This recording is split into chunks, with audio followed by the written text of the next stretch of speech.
This ain't just a channel, this is bbTV. Happy Friday! Yeah, that's way too much energy for me today. Welcome to Ask a Bee and our new lane, TGIF AITA, and I think you know what that means. Real stories, real mess, and real verdicts. No music, no therapy, no polishing people's feelings today because I'm tired of it. Just sharp takes and honest judgment, if there is some. We've got 3 wild situations to sort through today, starting with an ex-wife, a new wife, and a very awkward Easter dinner. Y'all settle in because we're calling it like we see it today. Welcome to Circle Back Friday, where we revisit the moments, lessons, and conversations that didn't quite finish themselves. Some things definitely deserve a second look. Welcome to Boss be rising, bbTV's igniting, turn the volume up, yeah, the whole world's invited. From the gravel road to the neon dream, she built an empire out of broken wings. Boss be rising, sky ain't even the ceiling when she hits go live, everybody feels it.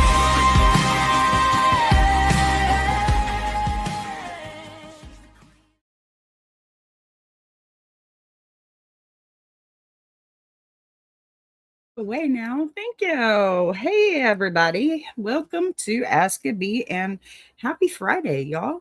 I'm going to take a breath.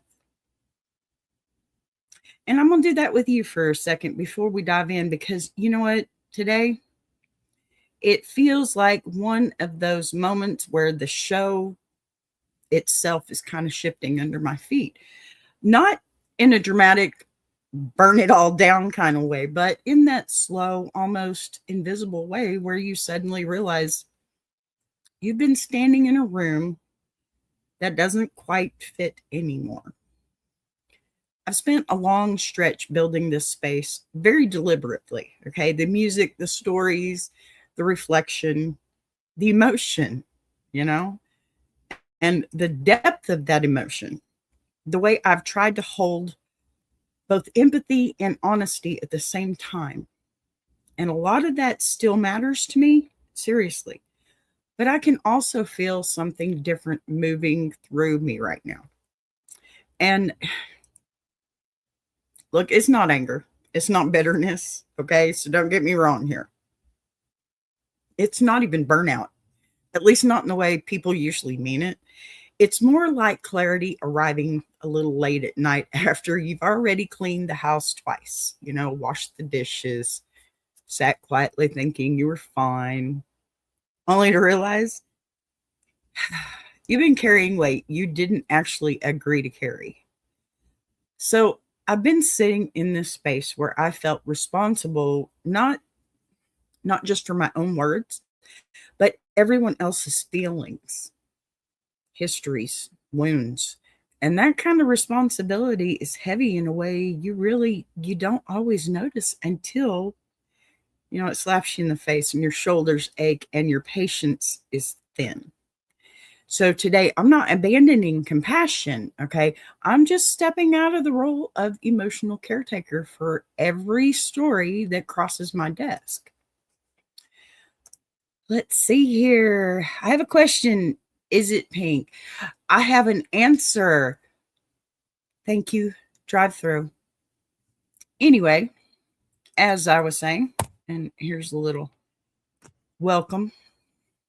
Look, I'm leaning into something that feels, I don't know, more natural to me, more immediate, and honestly, more fun, which is why we're shifting into TGIF AITA inside Ask a Bee. That doesn't mean I'm throwing out everything that came before, okay? Don't get scared.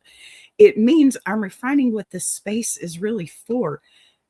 Ask a Bee has always been about real people, real situations, and my honest perspective, but somewhere along the way, it also became about trying to make meaning out of every single mess. And that's not sustainable. So there are some situations where the lesson is simple, where the humor is obvious, and where, the absurdity, it speaks for itself. And today We're going to sit in that instead of digging, okay, for therapy. We don't need that.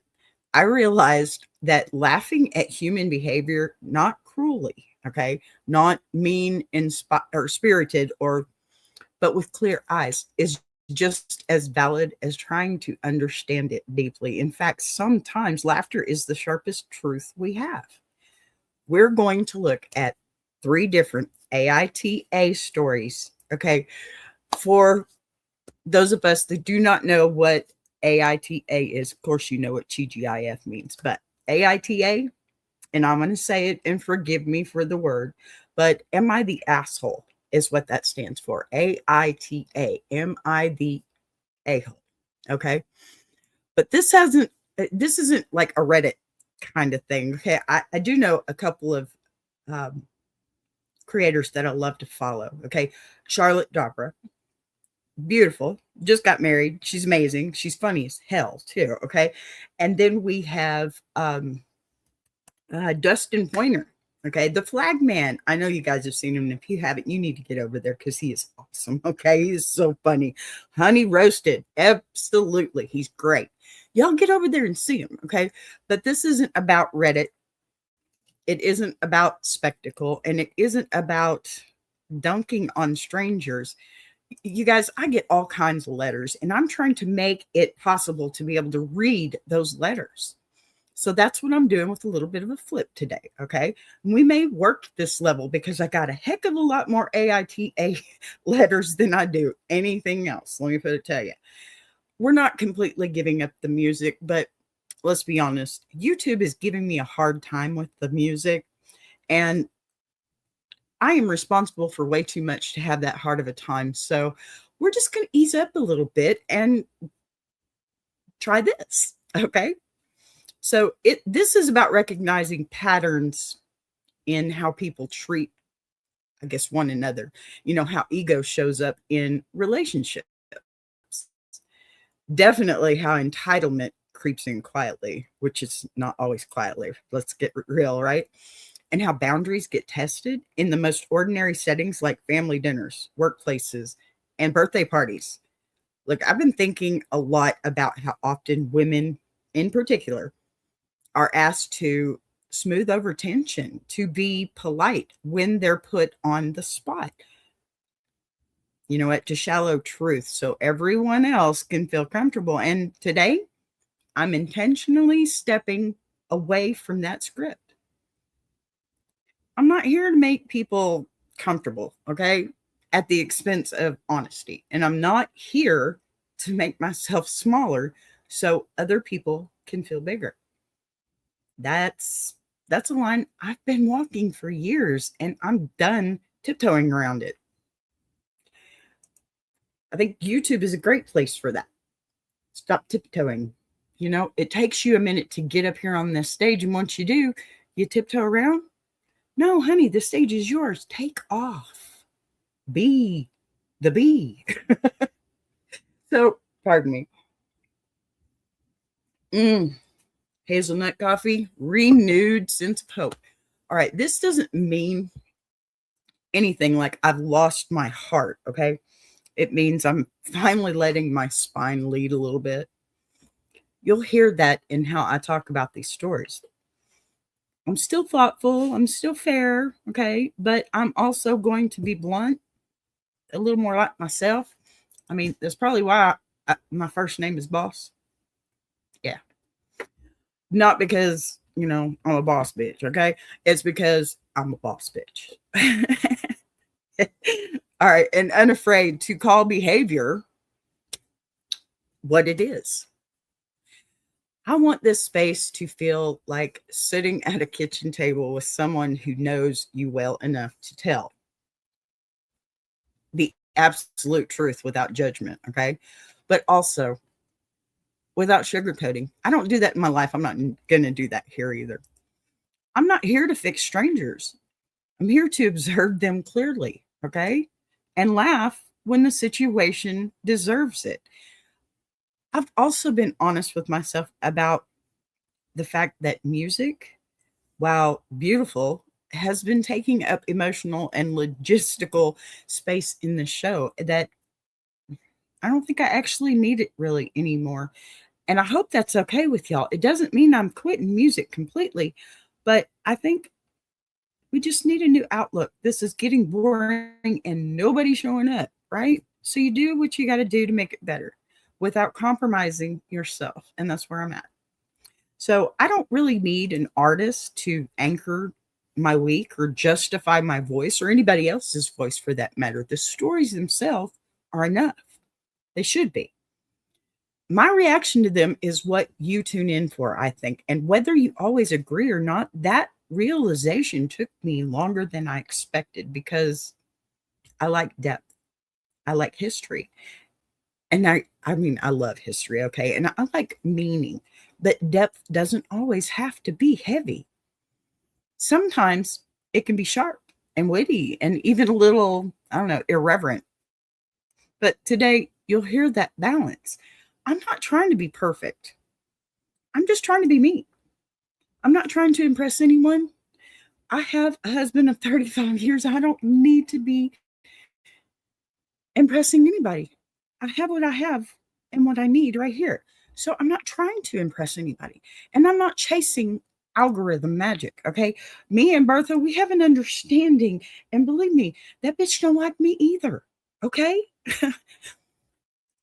Pardon the language, but I'm simply choosing a lane that feels truer to who I am in this moment. And I want you to feel comfortable dropping your YTA or NTA, which is you're the asshole or not the asshole in the chat, disagreeing with me.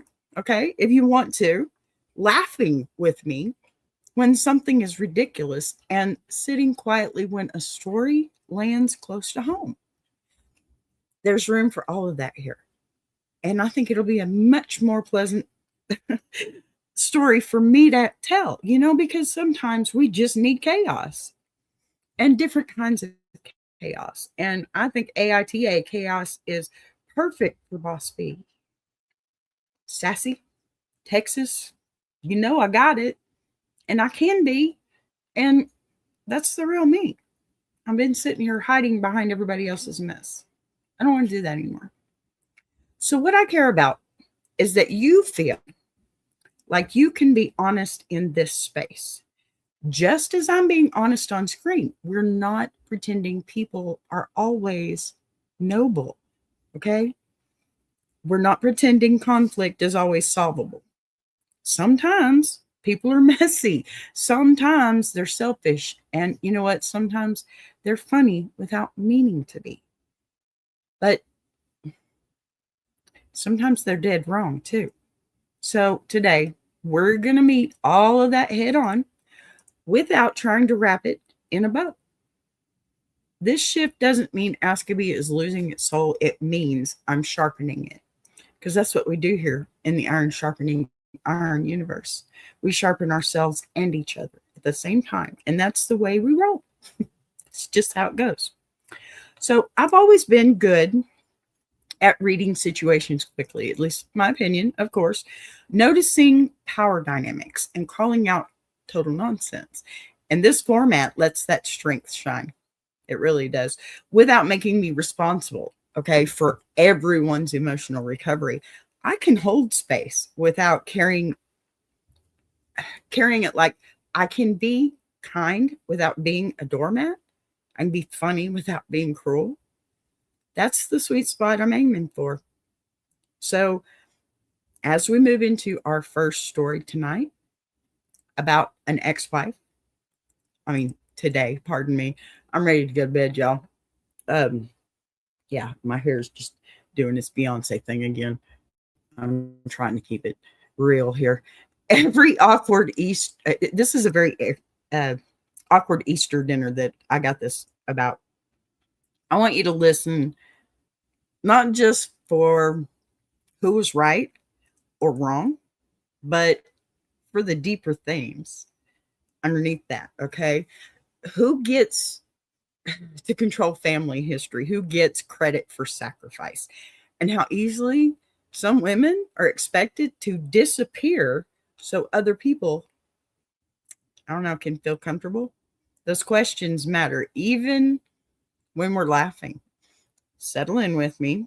Take another deep breath if you need it. And let's step fully into this new rhythm because this is going to be fun, y'all. Okay. Now, let's get into this first AITA of the day. And this one lives right in the middle of family politics, ego, that very real tension between who a man used to be and who he is now.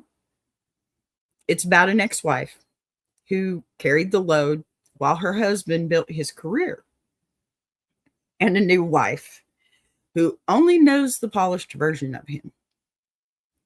Yeah, the flashpoint isn't actually the marriage, but who gets to define the past when everyone is sitting at the same table?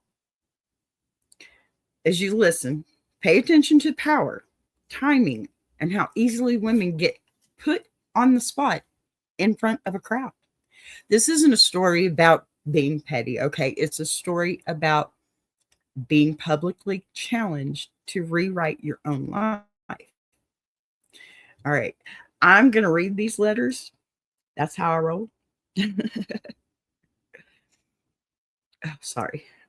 Yeah, I think so. So, yeah, this one is good. I'm going to read this because, I got to give it some of me. Still working with this new teleprompter thing too. Sorry, forgive me. All righty, here we go with our letter. And I have no visuals for this one because this is an experiment, but I think this is going to be a fun experiment. So y'all bear with me. Sorry, I got one more thing to do here. All right, wait. All right. Y'all let me reboot my brain like an old router, okay? Lights blinking, vibes loading. We'll be dramatic for 12 seconds, and then we're back. Okay, good. Now, here's your letter. Dear B, I am 40 years old, and I was married to my ex-husband. We'll call him Jim, who is 49. For 20 years before we divorced. Wow, 20 years. 5 years ago, okay, that's 25 years, and we shared 3 children. All righty, 22-year-old daughter, a 20-year-old son, and an 18-year-old son. My goodness, she was busy, wasn't she? Our marriage did not end because of cheating or betrayal. That's good. That's good. It ended because over time, the imbalance between us became too heavy to sustain. I feel you. Jim worked extremely long hours to build what became a very successful career in the same field we both trained in. Uh-oh, that can't be good. And while I respected his ambition and appreciated that he provided financially for our family, I paid a real price for that success. Oh, honey, don't we all? I hear you. Okay, keep going. I put my own career on hold, often neglecting my professional growth so I could be fully present for our children, manage our household, and keep everything running smoothly while his career took off. Okay. During our marriage, he was a strong provider, but not a truly present husband or father. And although I am grateful for what he contributed, I also carried a great deal of resentment because I watched his professional life soar while mine stalled. Oh no. When we finally divorced, it was not out of hatred. Thank you. I'm glad to hear that. It was out of exhaustion and clarity that our marriage had become unsustainable. And from that point forward, we made a deliberate decision that our family would not end. Good job. It would simply change form. Both of us remarried. We maintained a genuinely good relationship for the sake of our children and because, despite our history, we do like each other. Okay, then why did you divorce? For additional context, I later married David, who had been a mutual friend of Jim and me. Oh, There was no cheating, no overlap, and before our relationship became serious, we sat down with Jim and spoke openly about it. Okay, I like you. You're doing good, honey. You're doing great. All right, so he was actually happy for us. Good for him. Uh, and has never had an issue with our marriage. That's amazing. I'm so glad to hear that. But what's going on here? 4 years ago, Jim met Karen, of course, who is now 34. They married 2 years ago. And last year, they had their first child together, which has clearly changed his life and priorities. Okay. Since our separation 6 years ago, Jim and I have kept a standing monthly dinner with just us and our 3 children, no new spouses. So our kids would always have a protected space to talk openly with both parents and feel that they still belong to one family rather than two competing ones. Now, okay, I'm going to stop right there for just a second because I need to commend y'all for that because that is amazing. I wish my parents had done that. Of course, my parents weren't thinking about anything else other than the fact that they were just too damn young and they hadn't lived yet, okay? And I think a lot of our parents do that too, don't they? Yeah, okay. So, back to the letter. The issue that brings me here happened at Easter when our entire extended family gathered at my former mother-in-law's house. Karen spent much of the day talking about what a wonderful husband and father Jim is to her and their daughter, which didn't bother me because I know he has more time now than he did when our children were younger. Y'all, is she making excuses for that? I hope not. All right, so I said nothing until she turned directly to me in front of the entire family and asked why I ever gave Jim up. Oh, no, she did not. You're lying. Adding a comment about me being too busy falling in love with my husband's best friend. Oh my gosh, y'all. That gave me chills. I'm about ready to jump through the screen. How about you? In that moment, I calmly replied, you know, Karen, he wasn't always a great husband and is only so wonderful now because I was willing to make a ton of sacrifices so he could have a successful career. But don't worry, you are very welcome for that. Oh, baby girl, yes. Thank you. That's how you do that. Thank you. So, almost everyone laughed. Good, including Jim. Uh-oh. But Karen was furious and texted me later that night saying I had insulted her and Jim and that I shouldn't have been there anyway. I initially ignored her message, but she called the next day to continue the conversation, and I explained that my marriage to Jim and her marriage to Jim are very different. That while I am happy they are happy, she does not get to rewrite history or comment on the kind of husband Jim was to me. Ooh, you go, baby girl. I reminded her that Jim and I spent many years working through our issues, and that while she may have thought she was being funny, her comment came across as insecure. Ooh, good job. After posting about this online, I spoke with Jim, who told me he laughed because what I said was completely true. And that therapy helped him understand his past behavior. Yes. He also said that Karen's perspective is shaped by being younger and in her first marriage, and that they discussed the situation that night, and that although she is still processing, she is beginning to understand. He emphasized that our relationship took years of hard conversations, fights, and therapy to rebuild, and that Karen is meant to be an extension of our family, not a replacement. So now, okay, kudos for him, right? So now I'm left wondering whether I was justified in speaking up or whether I crossed a line. AITA. Am I the asshole? Oh.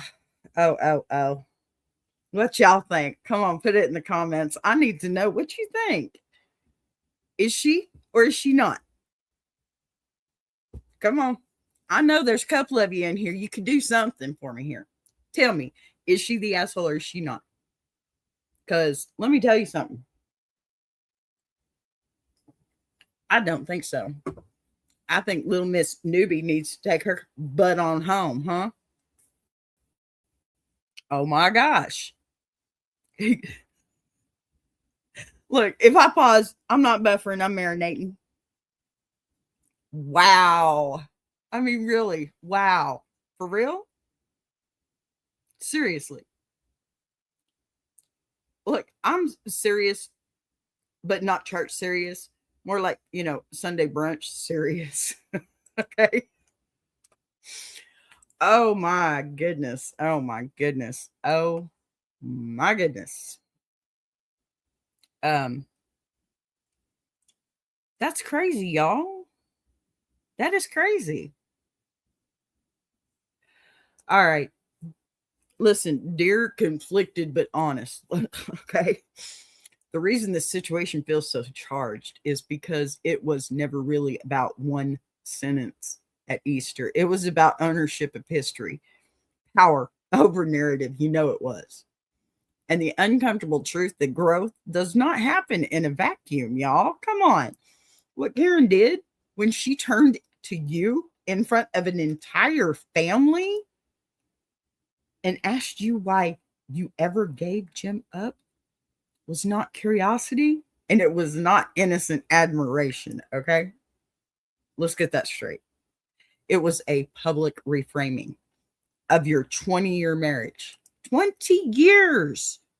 Okay. That positioned her as the winner and you as the person who failed to recognize value. That kind of question is not neutral. And anyone pretending it is has either never lived through a long marriage or has never had their life out casually summarized by someone who wasn't there. You were placed on the spot in a room. Wow. Full of witnesses and expected to respond in a way that protected her comfort at the expense of your truth. And when you declined to do that, the room reacted because the truth has weight. Okay. When it's finally spoken out loud, you did not insult Jim. That really matters more than people want to admit. Okay. Because there is a massive difference between attacking someone's character and contextualizing their evolution. You did not call him lazy or cruel or worthless. You said he was not always the husband he is now. And that is the ability to show up differently in this stage of that. Oh my gosh. In this stage of life is tied directly, okay, to sacrifices that you made when he was building his career. That is not bitterness. It's casual, right? Men do not become better partners in isolation. They are shaped by experience, okay? Consequence, loss, and reflection. And in Jim's case, that reflection came after the marriage ended, not during it. Karen wants to live in a story where Jim simply matured naturally and arrived fully formed at her doorstep. But that version erases the cost of the years that came before her. And erasure is violence dressed up as optimism. When people laughed, including Jim, it wasn't because you were being mean or petty, okay? It was because the truth landed with recognition. And recognition often sounds like laughter when people don't know what else to do with it. Karen's anger afterward is not evidence that you were wrong. It is evidence that her fantasy was cracked in public. And fantasies tend to shatter loudly when reality intrudes. I'm sorry, her follow-up message telling you that you shouldn't have been there is the clear signal in the entire situation, because it reveals that what she actually wants is not harmony, but hierarchy. She wants a family structure where you are reduced to a footnote so she can occupy center stage without competition from history. That desire, it's understandable in someone who is younger. He was right about that part. In their first marriage and still forming their sense of relational security. But it is not acceptable, and it is certainly not your responsibility to accommodate. You are not a relic of Jim's past. You are a co-architect of his present, because the man she married does not exist without the marriage he had with you. And pretending otherwise is intellectually dishonest. People often struggle with this truth because it complicates the neat narratives that we like to tell ourselves about love and timing. But, complexity does not disappear just because it makes someone uncomfortable. You were not obligated to soften your response to protect her feelings after she initiated a comparison that inherently diminished your role. The expectation that you should have smiled politely, swallowed the implication, and allowed yourself to be quietly invalidated is rooted in a long-standing social script that tells women to preserve peace, even when peace is built on their silence. You chose not to perform that role. That choice does not make you cruel, it makes you honest. Could you have answered differently? Yeah, sure. But different doesn't mean better, does it? And restraint, it doesn't always equal maturity. There are moments when clarity matters more than tact. And this was one of them. You did not escalate the situation afterwards, which is another critical detail people gloss over. You did not rally family members to your side, and you didn't mock Karen. You didn't continue to needle your security or her insecurity. You spoke with her directly, explained your position, and drew a boundary around your lived experience, which is exactly how adults handle conflict when they are not trying to dominate or disappear. Your conversation with Jim further reinforces that you are not misremembering or exaggerating your past, because he acknowledged not only the truth of what you said, but the role therapy played in helping him understand it. That acknowledgement is not small, and it matters that he did not ask you to apologize for being honest, but instead took responsibility for communicating that reality to his wife. Karen's difficult processing this information is understandable, but understanding does not require compliance, and her discomfort is not an emergency you need to solve. Growth is often uncomfortable, especially when it involves realizing that someone else paid the price for lessons you had paid the price for or benefited from. The additional layer here that cannot be ignored, I think, is the gendered response you noticed in the reactions to your story. Okay, because if the roles were reversed and a man had spoken openly about sacrificing his career while his wife flourished, very few people would accuse him of resentment or bitterness. They would call it honesty or even quiet heroism. Women are routinely expected to frame their sacrifices as gifts freely. And they've been given freely rather than,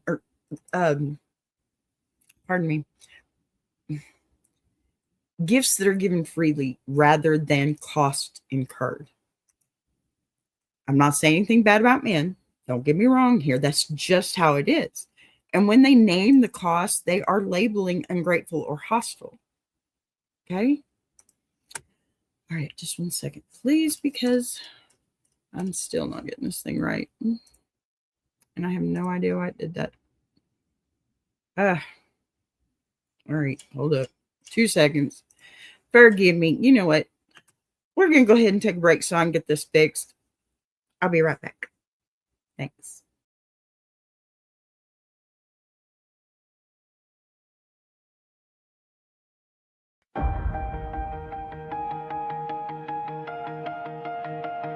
She came from the quiet storms, built a fire from the ground, turned a whisper to a warning. Now her voice shakes the town. Every setback was a lesson, every doubt became a key, unlocking something bigger. That's the rise of Boss B. When the lights go low, her vision hits high. She built a whole damn network off a promise and a try. Every sunrise, every moment, she's stacking legacy. This ain't just a channel, this is bbTV. A Boss B rising, bbTV's igniting. Turn the volume up, yeah, the whole world's invited. From the gravel road to the neon dream, she built an empire out of broken wings. Boss B rising, sky ain't even the ceiling. When she hits go live, everybody feels it.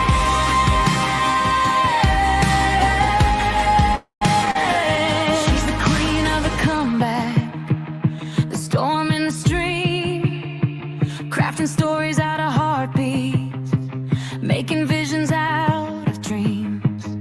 Got thunder in the hustle, got a voice that cuts clean.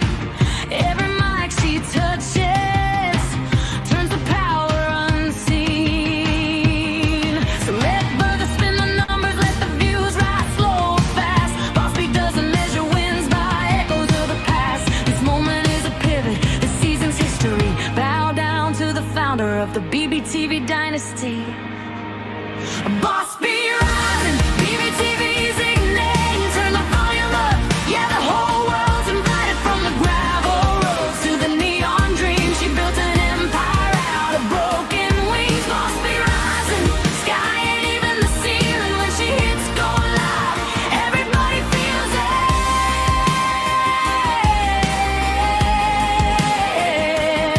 She's got fire in the head, it's got truth in the frame, got a heart that won't retire and a gift you can't name. Every loop, every letter, every dream she sets free, it's a love note to the world sign. Boss B. And the world keeps watching as the numbers climb, but she's counting all the moments, not the dollar signs. From the late night grind to the daylight scene, she's building something bigger than the algorithm's dream. Boss B rising, bbTV shining. Her story's rewriting, a legacy in real time. Boss B rising, bbTV's igniting. Turn the volume up, yeah, the whole world's invited. From the gravel roads to the neon dreams, she built an empire out of broken wings. Boss B rising, sky ain't even the ceiling. When she hits go live, everybody feels it.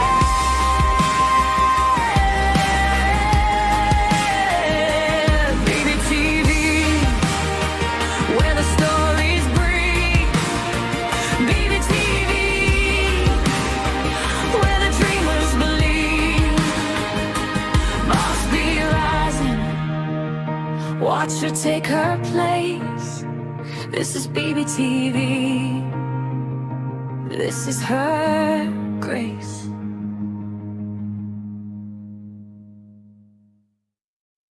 Join Boss B for Ask a Bee Monday through Friday, 12 noon Central Standard Time and Jukebox Journey every Saturday, 8 p.m. Central Standard Time.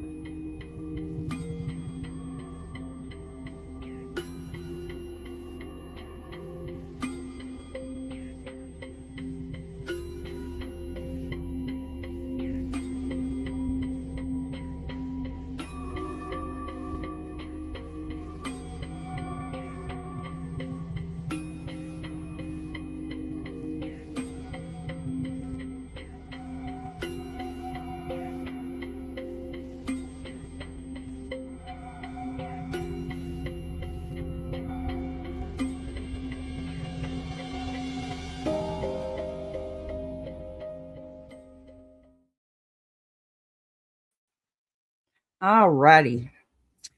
We're going to pivot just a little bit and go ahead and into the second story I got here. It's another AITA, and this one lives squarely in the world of workplace power, pettiness, and what happens when somebody finally snaps after being disrespected for months. It's about a broke hospital intern who keeps his lunch stolen, getting his lunch stolen by someone who's clearly knows better and doesn't really care.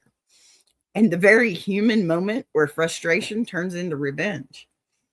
This isn't just about food, it's about hierarchy, entitlement, and how people treat those beneath them when they think no one is watching.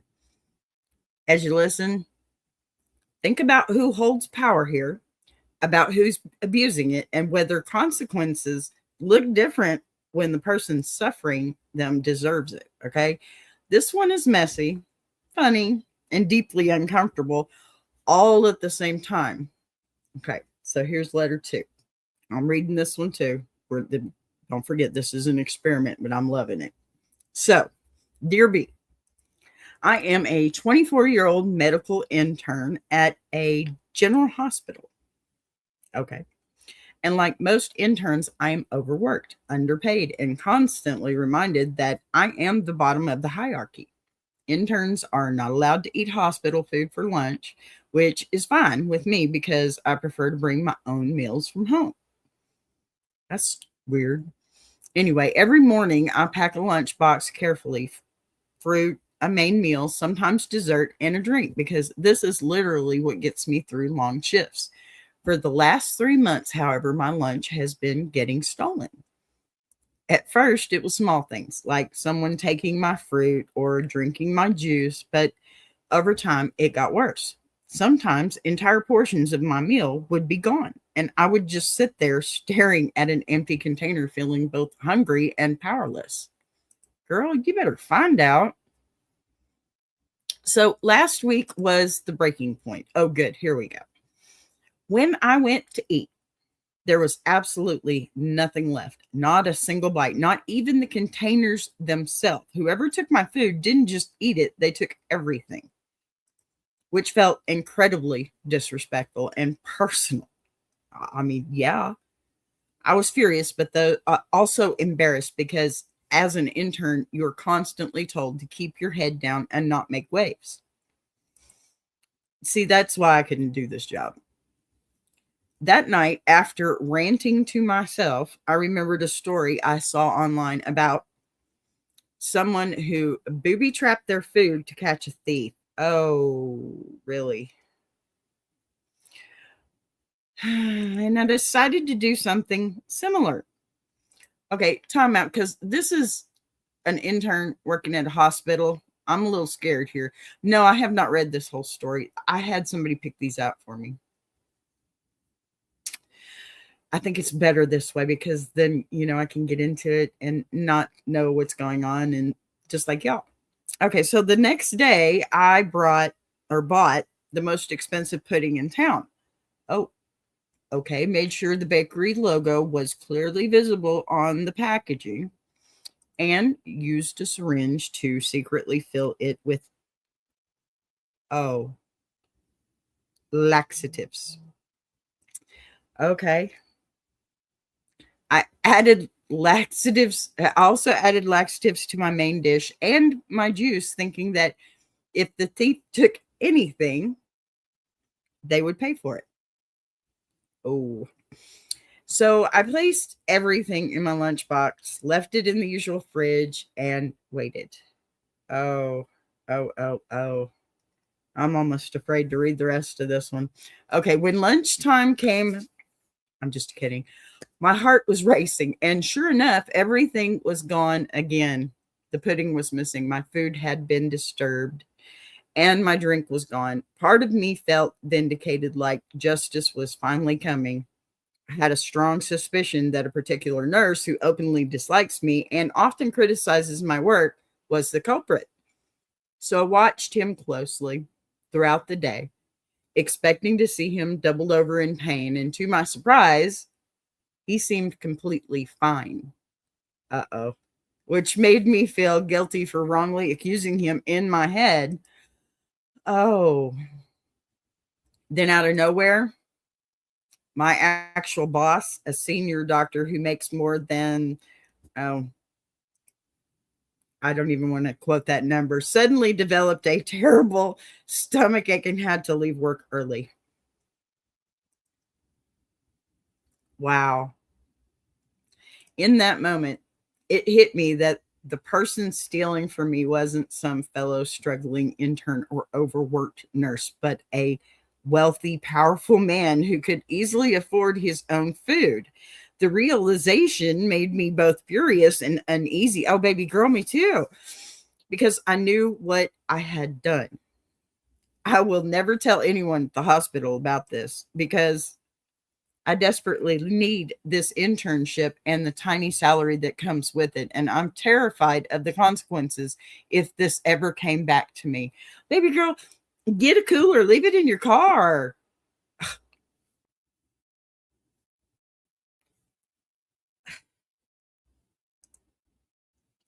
I, okay, welcome to my brain. Minimal organization, maximum commentary. Okay, I'm trying.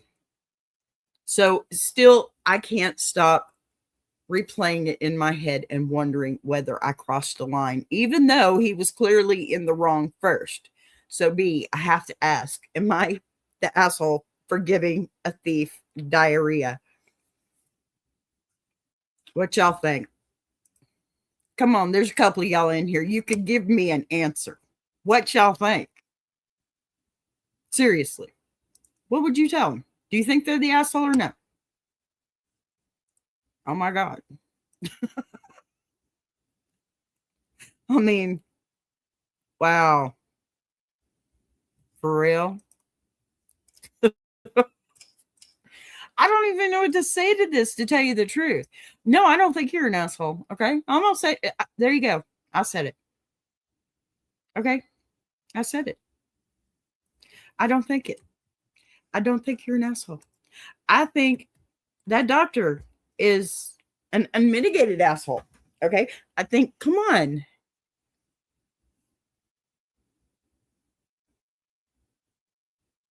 I would love to know what this doctor's answer is to this. Okay. So, you know what, dear exhausted intern, this situation sits at a messy intersection, I think, of power, exploitation, and a little bit of human instinct.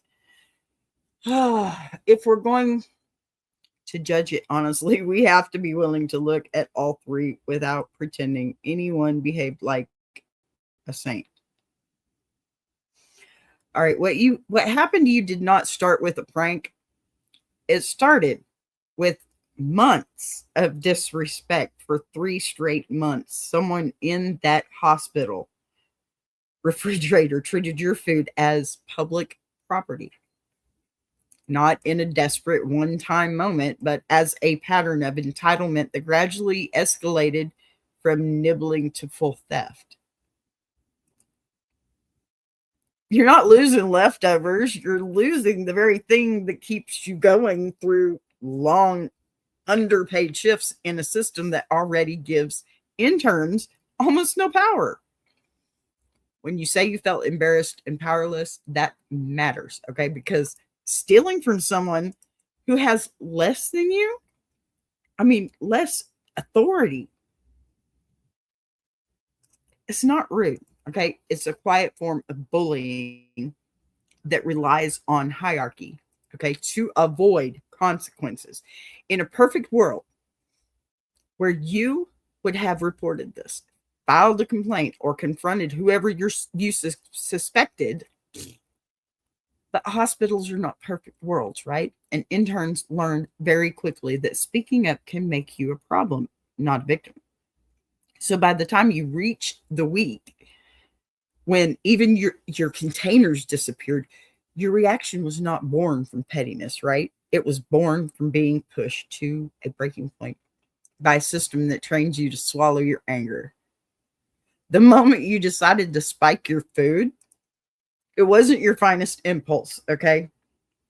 I probably wouldn't have. or maybe I would have. Who knows? But it was a very human one. Okay, I'll give you that. When someone keeps taking from you and you have no safe channel for justice, your brain looks for a way to level the playing field, doesn't it? I mean, come on. You didn't plan to harm a random person. You planned to catch a thief who had been violating your boundaries for months. That intention matters, even if the method was reckless. Okay. The fact that you brought an expensive pudding and clearly labeled it shows that you were not trying to poison everyone. You were baiting a specific behavior. That's human behavior, to bait. You know that, right? You wanted to identify who was stealing, not punish the entire workplace. That does not erase the risk you created, though. It does, however, change the moral framing from malicious to misguided.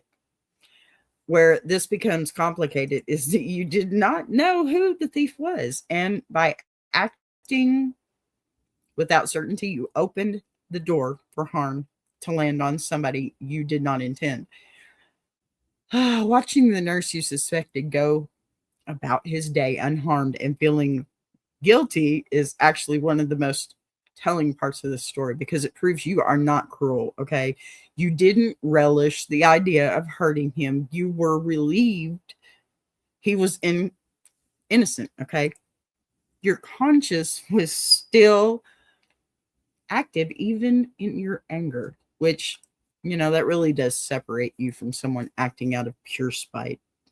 So the real twist, that your boss was the one who suffered, is what turns this from a petty workplace prank into a study of power dynamics.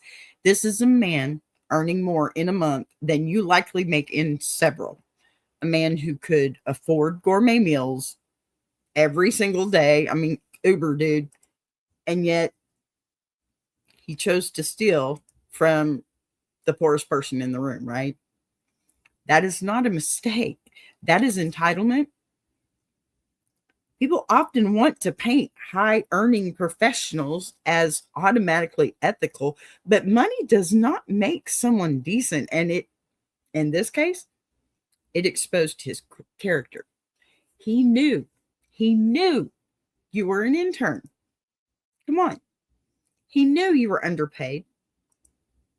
And he still took your food repeatedly without remorse. That is not survival behavior. That is abuse of position. When he ended up sick, the reaction many people would have is to call it karma. And while karma is not a legal defense, it is a moral one that resonates for a reason. You did not single him out. You did not target him specifically. And you did not owe him protection from consequences when he was the one violating basic workspace decency. Okay. However, and this is where your responsibility comes in. Okay. Intentionally contaminating food is in a shared space is dangerous, not just ethically. Okay. Because the first thing that I thought is, wow, what if they eat every single thing? Then they're having all that you put in there. You could not control who would take it. Okay. Now, while you're in a hospital setting, that's great, but you're in a hospital setting. The risk is magnified, is it not? So, what if a pregnant person, a diabetic, or someone with the medical condition had eaten it? You created a situation where harm could have landed far beyond the thief you were trying to catch. That doesn't make you a villain. Don't take me wrong, please. But it does mean your method crossed a line, even if your motivation was understandable. The smarter move would probably have been to document the theft, mark your containers, maybe escalate it through formal channels. HR loves that stuff. But I also want to recognize that interns are rarely empowered to do that without fear in retaliation. The system put you in a corner. and you reacted from that corner. Another layer that people will judge you for is that you kept quiet afterwards. You can't win. But your silence is not cowardice either. It is survival in a workplace where your career can be crushed by the wrong accusation. You're not obligated to confess to protect a man who showed no concern for well being. But you also have to live with the knowledge of what you did, which is clearly weighing on you. That tension is the spark of someone who cares about right and wrong, not someone who is morally indifferent. Okay. Now let's talk about whether you are the asshole. Okay. In strict ethical terms, spiking food is dangerous and wrong. Okay. I will not pretend otherwise. Pardon me. I refuse to pretend otherwise. Let's call it what it is. You took a risk that could have harmed an innocent person, and that matters. But there's a but. I know I hate it when people do that to me, but I'm going to do it. Morality is rarely black and white. And in this case, your wrongdoing exists inside a larger pattern of wrongdoing that started long before your prank. Okay. The boss who stole from you is not a victim here. He is the original offender who exploited his power and your vulnerability. You did not wake up wanting to hurt someone, okay? You wanted to stop disrespect. There's nothing wrong with that.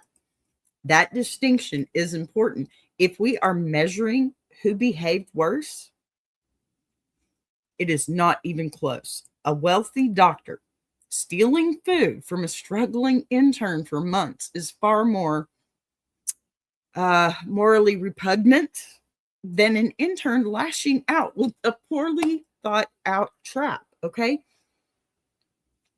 Your action was reckless. Sure. His was greedy. Sure. Yours came from frustration. His came from entitlement.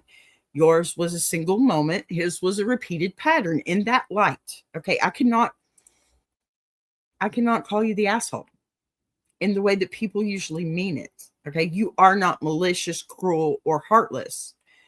You are a young person pushed to the edge in hierarchical system that gave you no safe outlet.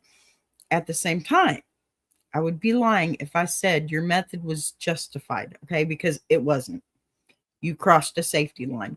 Even if your target deserved the consequences, the better question is not, are you an asshole, but were you wrong and human at the same time? And the answer to that is yes. You were wrong in how you handled it, but understandable in why you did it. That nuance matters more than a simple YTA or NTA stamp, okay? If there is a lesson here, it is not that you should feel crushed with guilt. Not at all.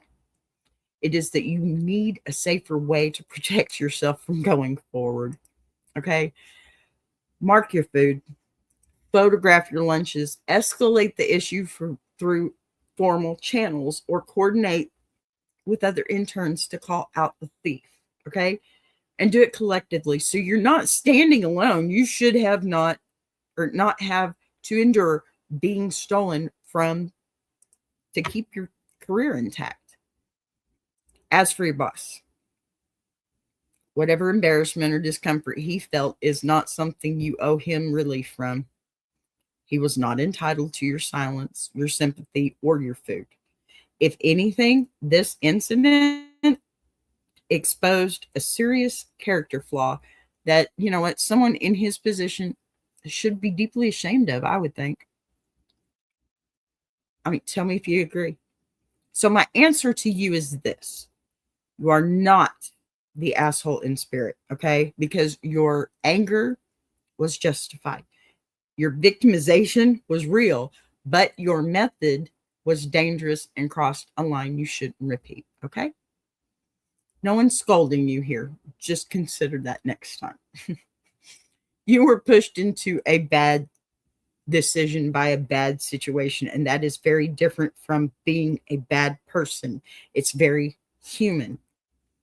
You deserve better treatment than you received. And I really do hope you find a way to protect yourself that doesn't put your conscience or anyone's health at risk. Okay? Let's consider that first. We don't want to do that, do we? I mean, let's be safe about this, because come on. That stuff is hard. So I did say that I had 3 for today, but we just hit our hour mark. You guys, I need to know, what do you think about this? This is pretty good. I like this. I feel good about this. Not getting very many comments here. I know there's 5 of us watching, and that's okay. You don't have to comment. But if you like this, if you like my AITA improvements, then how about hit that thumbs up for you, girl, huh? Yeah, can you do that? I would love it. All right, so that is TGIF AITA. Okay, thank you from Twitch. All right, so that's it for today. We're going to go ahead and I'm going to say that, they're my Patty friend. I know how you feel. Of course I know how you feel. You love me just like I love you. Love you, sweetie. I know you're always back there. I'm just trying to get everybody else to get in here.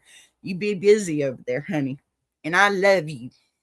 All right, so I really like the AITA. I have to tell you, though, okay, this is the lane that actually lets me breathe a little bit. 2 stories. I had 3. And I got to talk to y'all about this. See, look, I'm going to be plain and simple right here. I have ADHD, and staying focused sucks because it just doesn't work that way, okay?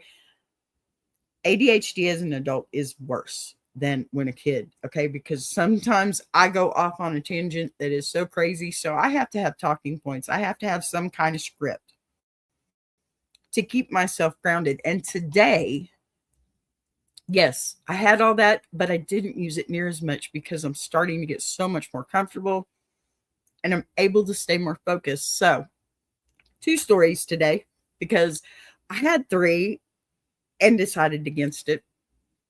We're over our hour, number 1, and it'd be probably another half an hour with that 3rd story. But we're coming back with this. I like this. I feel comfortable with this. And you guys, this is fun. This was fun for me. So 2 stories, no music to wrangle, no emotional triage, to perform, just sharp eyes, honest takes, and voices in the chat helping me see every angle. I love that. I love being able to laugh at some of this stuff. I hate sitting in the same atmosphere, it gets rough. So anyway, what I'm going to do now is go ahead and turn it on over because y'all know I got to shout out my buddies. Tuber Chat. They are the bestest. Seriously, y'all need to get over there, get involved, because just go over and look at it. I don't know what else to say other than that it's so freaking cool. You got to go watch and be a part of it. Okay, you guys? I love you. Here's some Tuber Chat. Before we roll on, I want to take a second to shout out Tuber Chat, because once again they showed up and held space the way real community does.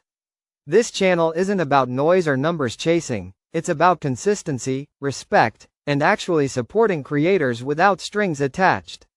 That matters more than people realize. If you're looking for a place that lifts voices instead of talking over them, Tuber Chat is that lane. I appreciate the time, the encouragement, and the steady presence more than I can properly wrap into words. So much love to the Tuber Chat crew for doing what you do and doing it the right way.